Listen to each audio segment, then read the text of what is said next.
Bismillahirrahmanirrahim. Assalamualaikum warahmatullahi wabarakatuh. Innal hamdalillah nahmaduhu wa nasta'inuhu wa nastaghfiruh wa na'udzu billahi min syururi anfusina wa min sayyiati a'malina may yahdihillahu fala mudilla lahu wa may yudlilhu fala hadiya lahu. Asyhadu an la ilaha illallah wahdahu la syarika lahu wa asyhadu anna Muhammadan abduhu wa rasuluh ballaghar risalata wa addal amanata wa nasahal ummah wa jahada fi sabilillahi haqqa jihadihi hatta atahul yaqin. Allahumma salli ala Muhammad wa ala ali Muhammad kama sallaita ala Ibrahim wa ala ali Ibrahim wa barik ala Muhammad wa ala ali Muhammad kama barakta ala Ibrahim wa ala ali Ibrahim fil alamin innaka Hamidum Majid. Rabbi shrah li sadri wa yassir li amri wahlul 'uqdatam min lisani yafqahu qawli. Rabbana atina fid dunya hasanah wa fil akhirati hasanah wa qina adzabannar. Allahumma 'allimna bima yanfa'una wanfa'na bima 'allamtana warhamna innaka anta arhamur rahimin. Allahumma arinal haqqa haqqan warzuqna ittiba'ah wa arinal batila batila warzuqna ijtinabah. Allahumma inna nas'aluka hubbaka wa hubba man yuhibbuka wa hubba kitabika wa hubba amalin yuqarribuna ila hubbik. Allahumma ij'al hubbaka ahabbu ilayna minal ma'il baridi 'inda adh-dhama'. Amin ya rabbal alamin. Amma ba'd. Alhamdulillah anak-anak sekalian, marilah kita bersyukur pada Allah Subhanahu wa taala di mana pada siang hari ini Allah Subhanahu wa taala kembali memberikan taufiknya pada kita untuk bisa bermajlis kembali dalam halaqah dars am kita untuk terus membaca dari kitab Syama'il Muhammadiyah, kitab yang ditulis oleh Imam Tirmidzi, mengutipkan atau menyampaikan pada kita hadis-hadis dan riwayat-riwayat seputar sejarah Rasulullah sallallahu alaihi wasallam, seputar syakhsiyah dan biografinya Rasulullah sallallahu alaihi wasallam buat kita semuanya. Dalam rangka untuk kita semakin mengenali Nabi kita Muhammad sallallahu alaihi wasallam. Dan kita sudah sampai kepada bab akhir ya, dari kitab ini, yaitu bab yang membahas tentang wafatnya Rasulullah sallallahu alaihi wasallam. Kemarin kita sudah membaca 3 hadis ya masalah ini di bab wafatnya Rasulullah, dan kemarin sudah kita jelaskan tentang peristiwa wafatnya Rasulullah sallallahu alaihi wasallam. Semoga Allah Subhanahu wa taala mempertemukan kita dengan beliau nanti di akhirat insyaallah. Dan hari ini kita masuk pada hadis yang berikutnya, yaitu hadis nomor 371 ya. Karena kemarin terakhir kita 370 ya. Ya.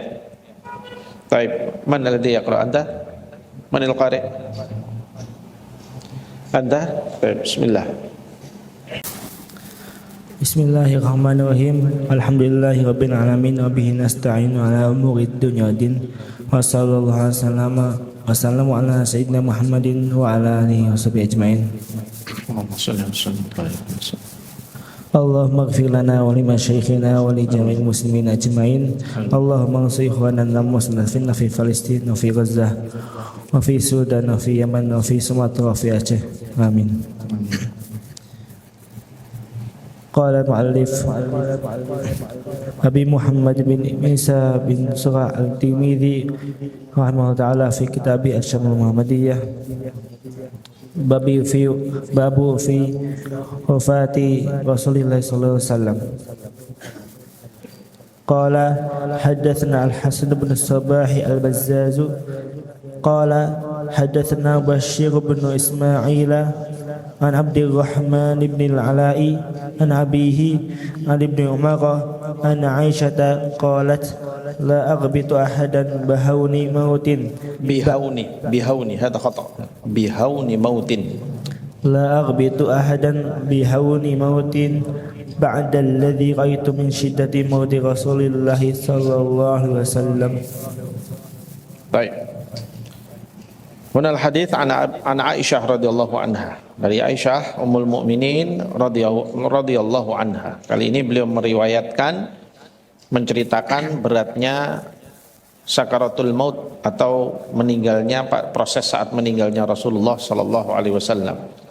Tentu Aisyah adalah satu-satunya orang yang melihat bagaimana peristiwa sakaratul mautnya Rasulullah sallallahu alaihi wasallam.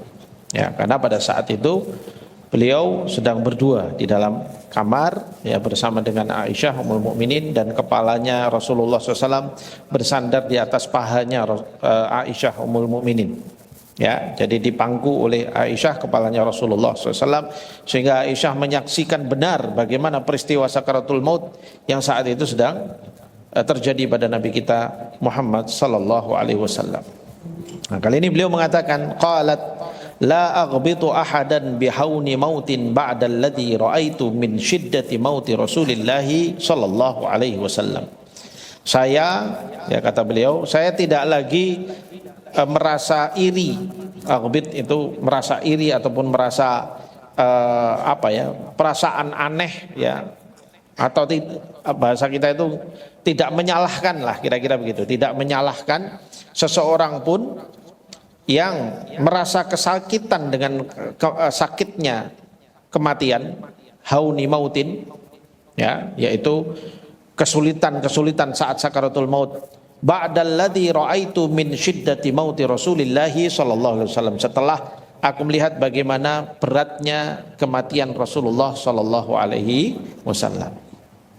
Ya. Ya sebab kenapa kok Allah Subhanahu wa taala menakdirkan pada Rasulullah SAW itu kematiannya itu terasa sangat sakit. Beliau merasakan berat dan beliau merasakan sakit. Bukankah beliau adalah orang soleh, dan kebiasaan orang soleh adalah meninggalnya mudah, diberi kemudahan. Bahkan di dalam hadis Rasulullah SAW menceritakan bahwa malakul maut yang mencabut nyawanya orang mukmin itu begitu mudah, sehingga beliau gambarkan itu seperti air yang keluar dari mulutnya ceret. Jadi kalau ceret, tahu ceret ya? Ceret atau teko ya, kalau kamu tuangkan begini, maka airnya itu keluar begitu mudah begitu ya, mengalir. Begitulah gambaran Rasulullah SAW menggambarkan betapa mudahnya ruhnya orang mukmin itu dicabut ya, apabila dicabut pada saat sakaratul maut. Dan bahkan malaikat maut diceritakan oleh Allah Subhanahu wa taala dalam Al-Qur'an, ketika mencabut nyawa seorang mukmin memanggilnya dengan nama yang terbaik. Ya ayyatuhan nafsul mutmainnah irji'i ila rabbiki radiyatan mardiyah wadkhuli fi ibadi wadkhuli jannati. Kan begitu. Tapi kenapa Rasulullah SAW sendiri merasakan sakit? Inilah pengamalan terhadap bahwa Allah Subhanahu wa taala menguji para nabi-nabinya itu dengan ujian yang berlipat ganda dari umatnya. Rasulullah bersabda dalam sebuah hadis, inna asyaddan nasi bala'an al-anbiya tsummal amsal fal amsal. Sesungguhnya orang yang paling berat merasakan bala, ujian, adalah para nabi-nabi, kemudian yang seperti mereka, kemudian yang seperti mereka. Nabi-nabi itu kan tingkatannya paling tinggi. Ya, kemudian di bawah nabi-nabi siapa? Para ulama salihin. Lalu ulama-ulama yang di bawah tingkatan mereka dan seterusnya sampai kepada yang paling rendah dari kalangan umat ini adalah orang jahil. Ya, tingkatannya seperti itu. Ya. Tapi dari sisi ujian Rasulullah bilang orang yang paling berat diuji itu adalah para nabi-nabi. Ya. Makanya Nabi Muhammad SAW mendapatkan ujian bahkan pada saat apa? Sakaratul mautnya. Jadi ini bukan bentuk kemurkaan Allah kepada beliau atau apa dan sebagainya. Kenapa kok beliau merasakan berat dan merasakan sakit? Ya karena ini semua adalah pengamalan dari apa yang Allah Subhanahu wa taala ujikan pada Nabi kita Muhammad sallallahu alaihi wasallam. Ya. Dan subhanallah, rasa sakitnya beliau itu ya dirasakan bahkan sejak sebelum beliau dicabut nyawanya itu sudah merasakan itu. Tetapi satu hal yang kemarin kita baca dan nanti akan kita baca, ya. Bagaimana ketika dalam kondisi yang berat seperti itu Rasulullah Shallallahu Alaihi Wasallam itu masih mengingat umatnya, ya, beliau masih fokus memikirkan tentang umatnya, bagaimana nanti umatnya ini selamat, masih memikirkan siapa yang setelah aku nanti aku akan menjadi imam, siapa yang akan memimpin umat ini, ya sehingga beliau minta, nanti kita akan baca, beliau minta Abu Bakar untuk menjadi imam sholat, ya, dan begitulah seterusnya, ya. Ala kulli hal di sini riwayat yang disampaikan oleh Imam Tirmidzi ya dari Aisyah radhiyallahu anha ummul mukminin menceritakan tentang beratnya ini semua. Karena apa? Karena Rasulullah mengalami ujian berat yang memang diberikan oleh Allah Subhanahu wa taala kepada para nabi-nabi. Nah, lalu kemudian ini menjadi catatan buat kita ya sahabat, bahwa ketika Allah Subhanahu wa taala nanti menakdirkan kamu menjadi ulama, insyaallah, qulu amin. Ya, insyaallah antum semua jadi ulama, jadi kader-kader dakwah di masa depan, lalu kemudian Allah Subhanahu wa taala akan menyiapkan buat antum ujian berat. Tapi apakah kita akan kecil hati dengan itu? Enggak. Orang yang diuji oleh Allah Subhanahu wa taala dengan ujian berat sedangkan dia dalam keadaan iman adalah orang yang ingin ditinggikan derajatnya di sisi Allah Subhanahu wa taala. Semakin berat orang diuji oleh Allah Subhanahu wa taala, semakin tinggi derajatnya di sisi Allah Subhanahu wa taala. Buktinya Rasulullah sallallahu alaihi wasallam dan para nabi-nabi semuanya. Ya. Jadi jangan dikira ketika orang kena musibah, padahal dia orang mukmin, padahal dia orang soleh, dia kena musibah banyak, Ustaz. Kenapa ya hidupnya kok jadi seperti itu, jadi susah terus gini dan sebagainya? Ya dia diuji oleh Allah Subhanahu wa taala. Dan dia Masya Allah tetap istiqomah di atas imannya, tetap istiqomah di atas kesolihannya. Nah, maka ini adalah orang sedang ditinggikan derajatnya oleh Allah Subhanahu wa taala. Itu yang harus dicatat baik-baik. Apalagi kalau seorang sedang berada fisabilillah, dalam dakwah, dalam perjuangan, dalam jihadnya fisabilillah, kemudian diuji oleh Allah Subhanahu wa taala dengan ujian berat, maka itu berarti dia sedang dimuliakan oleh Allah Subhanahu wa taala. Bukankah itu yang kita baca di dalam hadis-hadis yang akan menimpa para solehin wa syuhada? Dan begitu juga orang terakhir yang nanti akan muncul di akhir zaman, yaitu Al-Imam Al-Mahdi. Era Imam Mahdi ketika beliau nanti berhadapan dengan Dajjal itu bukan perang gampang-gampang. Ya, kamu kira, oh itu kan nanti era modern Ustaz, perangnya hanya pakai data, pakai HP. Siapa bilang? Kamu baca lagi hadis-hadis tentang akhir zaman, bagaimana peristiwa yang akan terjadi di akhir zaman, ujian yang menimpa kaum muslimin yang semakin mereka berpegang pada iman, semakin jauh dari eranya Rasulullah, semakin mereka kuat berpegang pada iman, semakin berat ujian kepada mereka. Ya, sampai perang-perang yang terjadi di akhir zaman itu ya menjadikan orang itu tercerabut imannya, begitu kata Rasulullah SAW. Ya, nggak kuat menghadapi ujian beratnya, menghadapi musuh-musuh Allah. Beratnya ujian, tapi keistiqomahan yang ada pada mereka itulah kemudian menjadikan mereka mahal di sisinya Allah Subhanahu wa taala. Sampai Rasulullah mengatakan apa?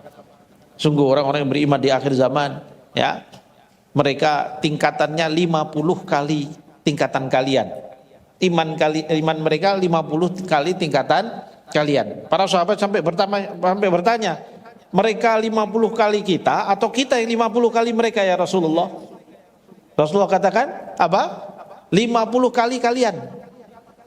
Kenapa? Karena kalian sekarang beriman sedangkan kalian bisa melihat aku.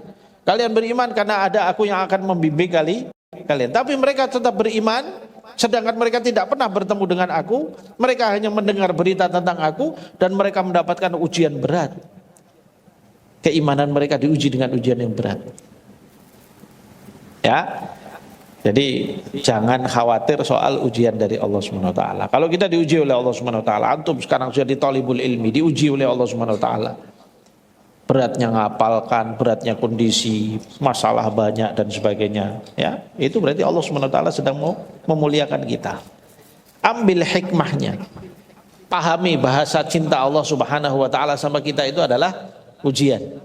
Ya, ambil hikmahnya. Jangan langsung kecil hati, langsung kemudian melasuk udon sama Allah Subhanahu wa taala. Itu orang jahil. Ya. Kalau orang berilmu, dia tahu bahwasanya iman itu harus dibuktikan dengan ujian. Alif lam mim, ahasiban nasu ayyutraku ayyaqulu amanna wa hum la yuftanun. Walaqad fatanna alladziina min qablihim fala ya'lamanna Allahu alladziina shadaqu wa la ya'lamanna al-kadzibin. Ya. Alif lam mim, apakah manusia menyangka apabila mereka mengaku beriman pada Allah Subhanahu wa taala lalu kemudian mereka tidak diuji? Apa? Mereka menyangka begitu, ngaku beriman lalu enggak diuji? La, walaqad fatanna. Ya, walaqad fatanna alladziina min qablihim. Sungguh telah kami uji umat-umat sebelum mereka. Fala ya'lamanna Allahu alladziina shadaqu wa la ya'lamanna al-kadzibin.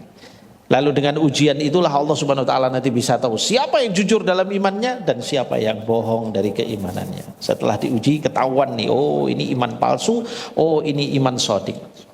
Ya. Nah, kita ini hidup di dunia ini ya syabab, ya.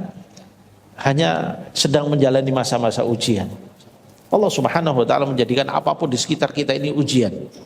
Bahkan teman-teman antum yang berada di sini ini semuanya ujian. Mau lihat siapa di antara antum yang jujur, yang betul-betul mencintai saudaranya, yang betul-betul menjaga saudaranya.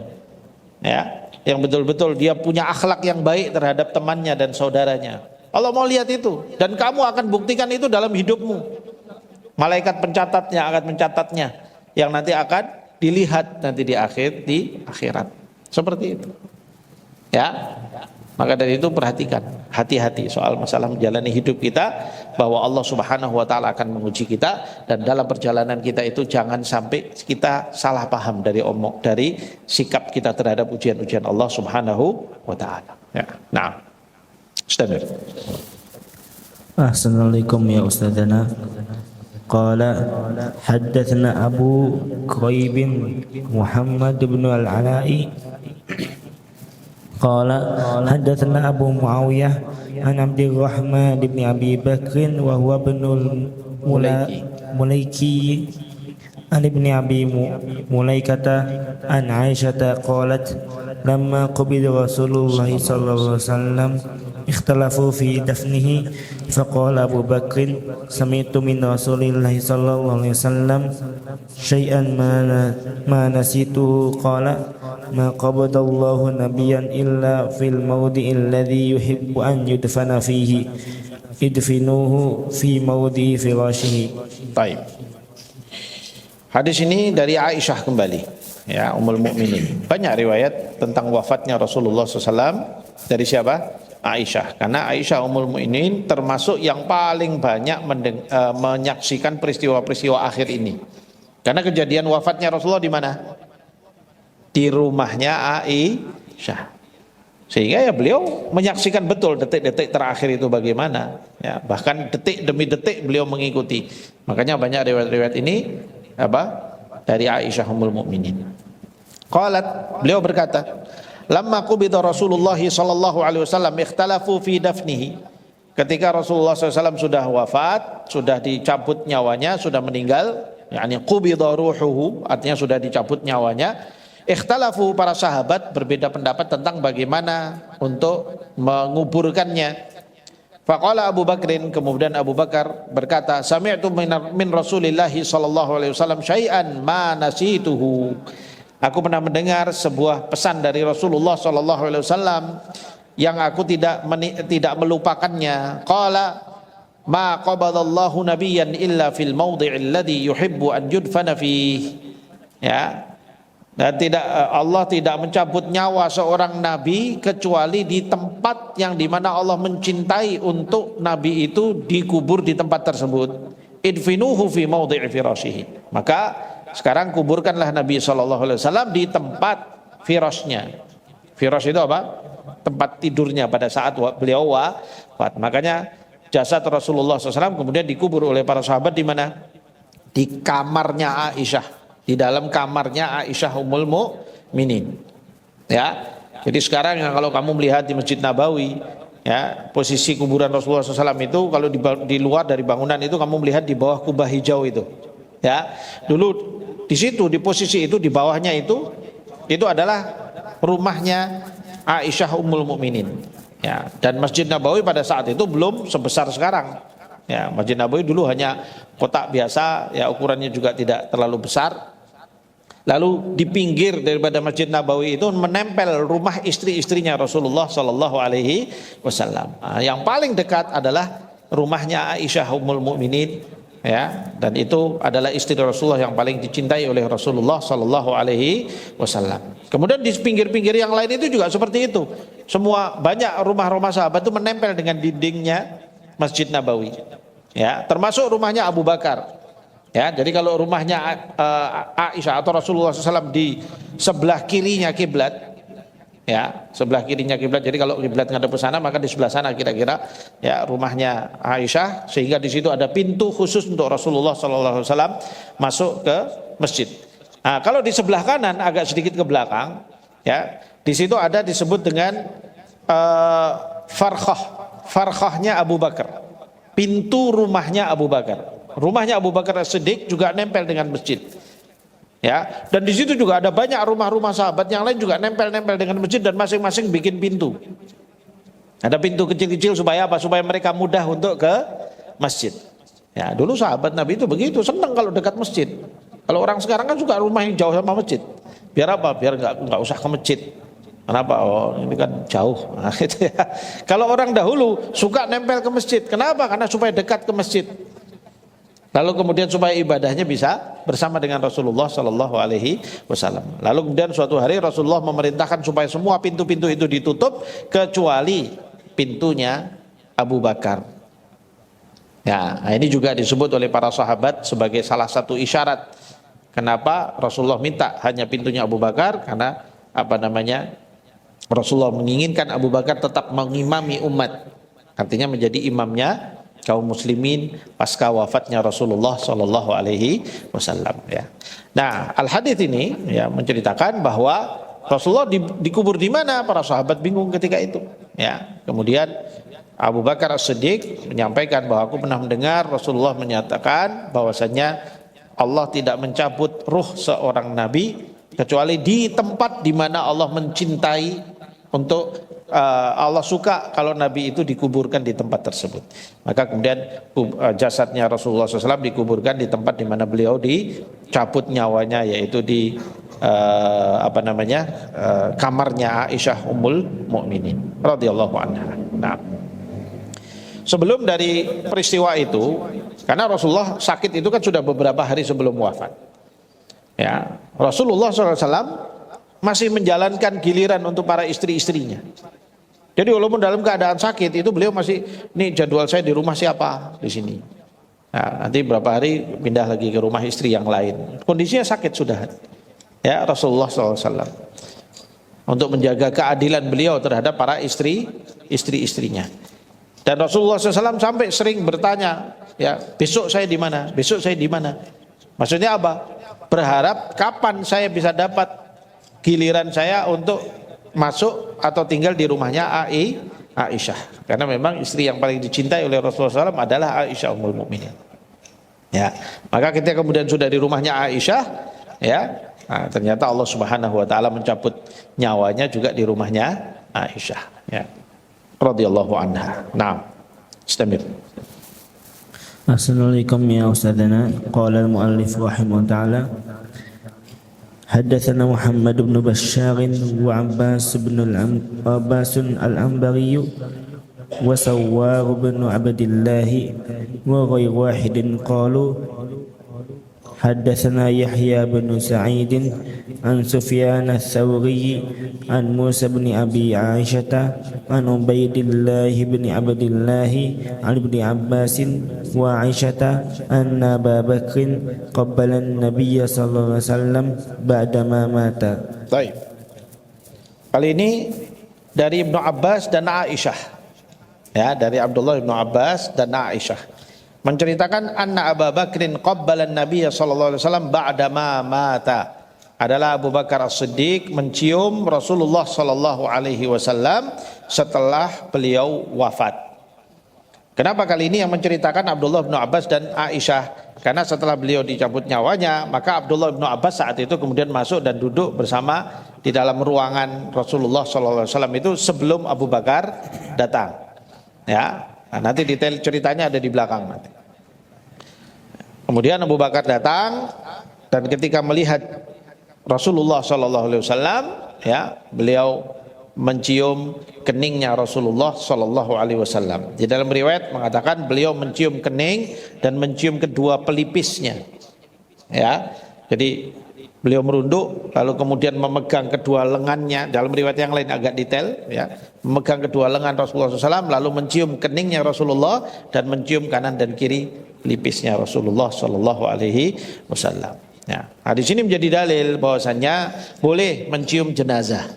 Ya, boleh mencium jenazah sebagai bentuk perpisahan seseorang terhadap jenazah yang sosok yang dicintainya, mungkin bapak, ibu atau siapa, saudara atau siapa yang meninggal, ya kamu kalau mau mencium jenazahnya itu dibolehkan. Nah, itu dilakukan oleh para sahabat dan ijma' sahabi, tidak ada seorang pun yang melarang hal tersebut. Ya, wallahu a'lam bishawab. Nah, Istamir. Assalamualaikum ya Ustadzana. Qala haddatsana Nasr bin Ali Al-Jahdami. Al-Jahdami qala haddatsana Wahab bin Abdul Aziz Al-Attar an ibn Imran Al-Jawni an Yazid ibn Babanus Aywa.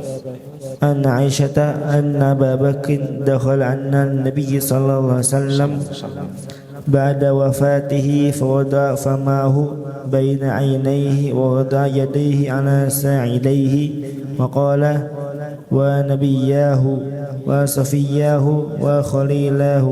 Nah, ini riwayat yang lain, ya. Dalam riwayat yang lain menceritakan bahwa Aisyah Ummul Mukminin, ya, menceritakan anna Abu Bakrin dakhala ala Nabi sallallahu alaihi wasallam, bahwa Abu Bakar As-Siddiq, ya, masuk kepada Nabi SAW setelah beliau meninggal, ya, maksudnya masuk ke rumahnya Nabi SAW ba'da wafatihi fawada'a famahu baina ainaihi, kemudian beliau mencium di antara kedua matanya, maksudnya berada di posisi kening di depan sini, dengan meletakkan kedua tangannya di antara kedua pelipisnya. Tadi ada riwayat mencium kedua pelipis, tapi ada riwayat menyebutkan memegang kedua pelipisnya lalu kemudian apa?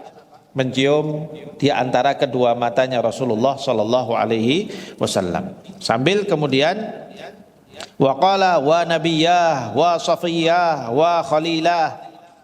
Wa nabiyyah itu wahai nabi, ya. Dan ini diucapkan oleh orang yang kehilangan. Maksudnya apa? Boleh merasa sedih dengan mengucapkan rasa sedih pada kehilangan sosok yang dicintai, ya, dan kemudian menyebutkan tapi tidak dalam bentuk niyahah. Tahu niyahah? Niyahah itu teriak-teriak, nangis-nangis, wow, banting-banting ini, sobek-sobek baju. Kalau ada orang mau bantu malah dipukuli, ya, sama dia, gara-gara apa? Menunjukkan seakan-akan, oh saya kehilangan, saya apa? Itu namanya niyahah. Hukumnya haram. Rijalan wa nisaan, nggak boleh laki-laki ataupun perempuan berniyahah, itu hukumnya haram, ya, tidak boleh. Boleh menangis dengan wafatnya seseorang, orang yang dicintai. Rasulullah menangis ketika anaknya meninggal, ya, beberapa sahabat-sahabat yang beliau cintai meninggal, beliau menangis, ya. Hamzah bin Abdul Muttalib, pamannya ketika syahid di medan jihad, Rasulullah menangis. Karena itu sosok yang dicintai oleh beliau, ya. Artinya boleh. Nah, di sini Abu Bakar pun menangis, ya, dengan memanggil, mengatakan apa? Wa nabiyah, ya, sungguh engkau adalah nabi. Wa safiyah, sungguh engkau adalah orang yang terpilih, ya, oleh Allah Subhanahu wa taala. Wa khalilah, sungguh engkau adalah khalil. Khalil itu kekasih. Kekasih kami, kekasihnya Allah. Ya, kita sekarang udah kehilangan nabi, kehilangan orang yang terpilih oleh Allah, kehilangan kekasih, sedih. Nah, begitu Abu Bakar pada saat itu, ya. Nah, ini menunjukkan boleh kita untuk mengekspresikan rasa kesedihan kita terhadap meninggalnya seseorang yang kita cintai, tapi tidak boleh melebihi kadar yang dilarang, yaitu niyahah, ya. Paham tuh? Niyahah itu tidak boleh. Baik. Nah. Assalamualaikum ya Ustadzana. Ya. Qala haddatsana Bishr bin Hilal as-Sawwafu al-Basri qala haddatsana Ja'far bin Sulaiman an Thabit an Anas qala lamma kana al-yawm alladhi dakhala fihi Rasulullah sallallahu alaihi wasallam al-Madinata أطأ منها كل شيء فلما كان اليوم الذي مات فيه أظلم منها كل شيء وما نفتنا أيدينا من التراب وإنا لفي دفنه صلى الله عليه وسلم حتى أنكرنا قلوبنا. Nah, Al-Hadits an Anas bin Malik. Kali ini Anas bin Malik menceritakan, kalau tadi kesedihan siapa? Abu Bakar. Kesedihan keluarga Rasulullah SAW, ya, karena beliau adalah siapa? Mertuanya Rasulullah SAW, dan juga pastinya di situ juga kesedihan Aisyah dan Ummul Mukminin yang lain dan sebagainya. Nah, kali ini Anas bin Malik mau menceritakan tentang bagaimana kesedihan para sahabat di kota Madinah. Beliau katakan apa? Qala lamma kana al-yawmul ladzi dakhala fihi Rasulullah sallallahu alaihi wasallam al-Madinata adha'a minha kullu syai'in. Sungguh ketika Rasulullah sallallahu alaihi wasallam memasuki kota Madinah, maka sungguh kota Madinah itu menjadi terang. Terasa seakan-akan bercahaya dengan hadirnya Rasulullah sallallahu alaihi wasallam. Kota Madinah yang tadinya namanya Yathrib, ya, kota petani, para petani kurma, ya, desa biasa begitu, nggak terkenal, ya hanya sekadar untuk ampir-ampiran orang biasa saja. Tapi ketika Rasulullah sampai ke situ, maka kota itu menjadi bersinar dengan cahaya iman. Sehingga sampai hari ini kita merasakan cahaya kota Madinah. Artinya apa?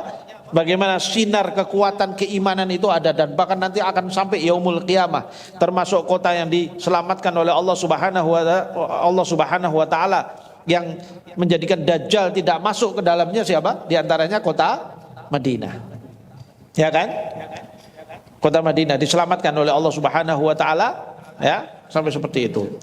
Bercahaya begitu kuat, ya, dengan hadirnya Rasulullah sallallahu alaihi wasallam. Wa ma nafadna falamma kana al-yaumul ladzi mata fihi adlama minha kullu syai'. Lalu kemudian pada saat ketika beliau sudah wafat, maka jadilah seluruh kota itu menjadi gelap. Jadi seakan-akan ini menggambarkan bahwa Rasulullah itu betul-betul datang membawa cahaya, lalu ketika beliau sudah wafat semuanya menjadi gelap, jadi kusam kembali. Orang-orang wajahnya kelihatan sedih, ya, orang-orang kelihatan kehilangan, ya, semuanya merasakan kehilangan. Ya, sampai kita hari ini, ya, kita hari ini ketika baca hadis-hadis seperti ini, ya, hati kita ini hancur, ya, mendengar, ya, wafatnya Rasulullah sallallahu alaihi wasallam. Wa ma nafadna aydina minat turabi wa inna lafi dafnihi sallallahu alaihi wasallam, ya. Dan sungguh kami merasakan tidak ingin membersihkan tangan-tangan kami dari tanah pada saat kami menguburkan jasadnya Rasulullah sallallahu alaihi wasallam. Maksudnya nggak terima untuk Rasulullah SAW kemudian pergi dari kami. Saking dicintainya Rasulullah sallallahu alaihi wasallam oleh para sahabatnya, ya. Hatta angkarna qulubana, sampai kami betul-betul mengingkari perasaan-perasaan kami sendiri, menyalahkan diri-diri kami sendiri. Artinya apa? Saking para sahabat semua juga merasakan kehilangan, bukan hanya Abu Bakar, Aisyah, bukan hanya usrahnya Rasulullah SAW, ya, keluarganya, bukan. Tapi semua para sahabat di kota Madinah itu semuanya merasa kehilangan semuanya. Bahkan umat ini merasakan kehilangan dengan wafatnya Rasulullah Sallallahu Alaihi Wasallam. Ya. Pernah nggak kamu bayangkan kalau umpamanya sampai zaman sekarang Rasulullah masih hidup, gimana? Betapa indahnya hidup kita, ya? Nggak ada ikhtilaf di antara kita, sesama kaum muslimin bersaudara, nggak ada yang tuding sana tuding sini, perang sesama muslim, nggak ada perpecahan di tengah umat. Kenapa? Karena semua mendengar kepada satu kata, yaitu perintah nabinya Muhammad sallallahu alaihi wasallam, dan memimpin dengan bimbingan Allah Subhanahu wa taala. Bayangkan kalau itu masih ada di zaman sekarang, bagaimana indahnya hidup kita, ya. Tapi nggak ada, sudah nggak ada, beliau sudah nggak ada, beliau sudah wafat. Sehingga kita harus hidup mempertahankan iman dalam keadaan kita diuji dengan berbagai macam ujian, perpecahan, perbedaan pandangan, perbedaan ikhtilafat dan sebagainya ini.